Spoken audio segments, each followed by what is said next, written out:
மன்னார்குடியில் 9 மாத கைக்குழந்தையை தவிக்க விட்டு இறந்த இளம்பெண்ணின் இறப்பிற்கு நியாயம் கேட்டு சாலை மறியல் போராட்டம் நடைபெற்றது.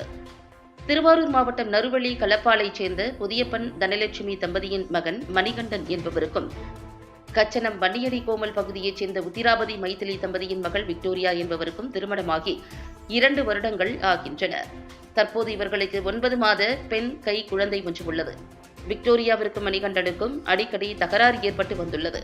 இந்நிலையில் நேற்று அதிகாலையில் விக்டோரியா 9 மாத கை குழந்தையை மணிகண்டனை பார்த்துக் கொள்ள சொல்லிவிட்டு இயற்கை உபாதை கழிக்க கழிவறைக்கு சென்றதாக கூறப்படுகிறது.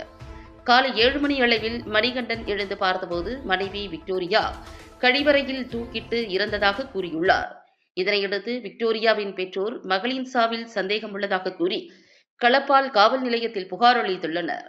இதனையடுத்து மன்னார்குடி மாவட்ட தலைமை அரசு மருத்துவமனையில் விக்டோரியாவின் உடல் உடற்கூறு ஆய்விற்கு அனுப்பி வைக்கப்பட்டது.